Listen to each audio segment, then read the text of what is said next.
What fact totally changed your perspective? There are real-life castles that are less expensive to buy than a New York City apartment. Real-life castles are hard to insulate and don't have good Wi-Fi range. You can actually get a free castle in France as long as you can provide a plan for how to keep up with upkeep of the castle so that it won't become a ruin. If you have a problem and you completely lose your head over it, you now have two problems. Edit. Hey, thanks for the shiny stuff. I would like you to speak to my dad, please. Most people are too wrapped up in their own lives and insecurities to focus on your little stumbles. Try to think of other people's embarrassing moments. It's actually quite hard to do. And if I do think of something, I don't dwell on it or give it more than a fleeting thought. It's usually no big deal. It's kind of nice to know that no one really gives a shit, and maybe that one cringy thing I once said isn't actually that big of a deal. Related note: when I realized that I would never talk to someone the way I talk to myself, it was a little light bulb moment. Self-compassion is a long road. Edit. To thank you for the gold and to say, I'm sorry that not everyone is kind and that some of you are stuck in environments where people do make you feel small. I'm not discounting that or saying that it doesn't happen. I just think that it's maybe part of a different conversation. I'm also not endorsing not giving a fuck about other people. My whole and only intention was just to nudge you in the direction of being a bit gentler on yourself. Greater than when I realized that I would never talk to someone the way I talk to myself. It was a little light bulb moment. Self-compassion is a long road. You might have just changed my life for the better. I honestly really appreciate this. Knowing that the way someone treats you is often a reflection of their own problems or issues and quite possibly has nothing to do with you. Edit. Thank you for the gold. Maybe the people that you think don't like you think you don't like them, monsieur. Shout out to my girl Jenna from work, who I thought hated me and who thought I hated her till we opened together and bonded over cartoons and cats. People probably aren't always judging your every move. The majority can be wrong, very, very wrong. Changed my outlook on the world completely. I wondered why Lord of the Flies was a major literature in my grade 6 year. I was too young then to care, but eventually it started to make sense. Democracy done in haste, decisions for a short-term benefit made by uninformed masses and swayed by a charismatic leaders or just unknown fears can be destructive, sometimes tragic. I learned that one while reading To Kill a Mockingbird. I learned it by looking at the Billboard Top 40. The best way to never to get in an accident is to assume that all drivers around you are idiots. It'll keep you alert and always assuming that the other drivers are gonna fuck up and do something stupid. I read somewhere recently, probably Reddit, the best piece of driving advice ever. It went something along the lines of don't be nice, be predictable. We judge others on their actions but ourselves on our intentions. The world moves on with or without us. Edit. Thank you, kind stranger, for the silver. Yeah, shit. I remember the first time I really traveled to another country. Whilst I was walking around, it suddenly hit me that all the people were just living their lives. It sounds so stupid because of course that's what they were doing. But it's the first time it really hit me how many people in the world just live their lives oblivious of us. It sounds like a super downer sort of thing, but it made me feel so insignificant. In the grand scheme of things, the things I do just won't matter. Literally no one cares. It gave me a new lease on life. I find myself not caring as much about the small stupid things as much. And when I feel sad, I just think of those people living so far away, just living their lives, and it snaps me out of it pretty quickly. Asterisk. An example of being mutually beneficial. Asterisk. Giant tarantulas keep tiny frogs as pets. The tarantula protects the frog from predators, and the frogs, in turn, eat insects that could possibly harm the tarantula's eggs. Symbiotic relationship. The longest a nicotine craving will last is 180 seconds. That means all I need to do is resist for 3 minutes. My last cigarette was January 25, 2008. During the last ice age, the global average temperature was only 5 degrees lower than it is now. It helped me understand why 2 degrees of global warming would be a pretty big deal. When was the last ice age? 2016, Ice Age Collision Course. 17% on Rotten Tomatoes. Edit.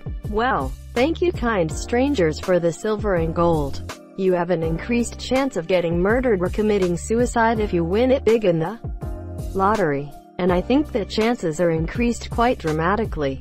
Just because someone has it worse doesn't mean you can't complain about your own problems. It's okay to be a whiny little bitch sometimes. The suffering of one does not negate the suffering of another. I have time to waste on Reddit, then my life is not that bad. Greetings from the land of the money poor, time rich. The pyramids of Giza were about as old to the ancient Romans as the ancient Romans are to us right now. Really shows how short human history has been. I find that including the name Cleopatra can help drive the point home further. Since that, and Tut, are the names often associated with ancient Egypt, there was more time between Cleopatra's life and the construction of the pyramids than between Cleopatra's life and today. Also, the same fact applies to the T-Rex. We are closer to the T-Rex than the T-Rex was to the Stegosaurus. While we're here, Cleopatra was Macedonian, not Egyptian, though there is apparently some new research suggesting her mother was sub-Saharan African. Also, she was inbred as Fuic. I'm capable of being entirely convinced of something false. As a result, anything I'm convinced of doesn't necessarily reflect reality. The deepest mine is about 2.5 miles. If the Earth was an apple, humans haven't drilled far down enough to even pierce the skin. The Kola super deep borehole is about 7.5 miles deep, and it collapsed from heat and pressure despite being just 9 inches in diameter. We're not going to have a tunnel to China anytime soon. I really thought this said koala super deep butthole. Enjoy that username, someone. Friends don't last forever. They last a lot longer if you refrigerate them, monsieur.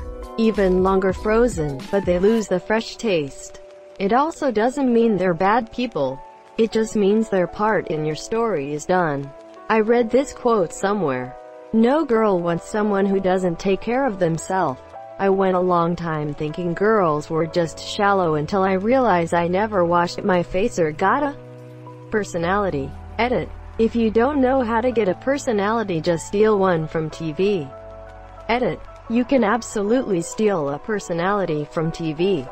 I've stolen several. I've noticed people like me more when I watch Brooklyn 99 because I kinda model my personality off of Jake and Gina. Edit. Yes, we know it goes both ways. Also, there's a bit of incel behavior in the comments, so I'm just going to get on top of it. Yes, girls like guys for their looks. In the sense that if you have a neck beard, dumb haircut, shitty clothes, and never work out, you'll never find someone. Greater than no tilde tilde girl tilde tilde person wants someone who doesn't take care of themselves. Greater than I went a long time thinking tilde tilde girls tilde tilde people were just shallow until I realized I never washed my face or got a personality. Goes both ways, friend. Time doesn't stop. That speech I'm about to give in front of my class and I'm sweating balls over. In the next 2 minutes. It's going to be done with. 2 minutes is 2 minutes. You are not stuck in traffic, you are part of it. Sounds like a stupid thing, but it totally changed my outlook on my commute. Hey, are you coming into work? Quote. Yeah, sorry, I am in the parking lot now. I just got caught up being traffic. What? Quote. Yeah, some other guy was on his way to a doctor's appointment and I had to fuck up his schedule. I'll see you in a few minutes. That's the kind of initiative we are looking for here. You're promoted. Oxford University was founded before the Aztec Empire. Edit. Clate said. Greater than. It's important to note. It's only the second oldest continuously operating non-religious university. It's also older than the Mongol Empire.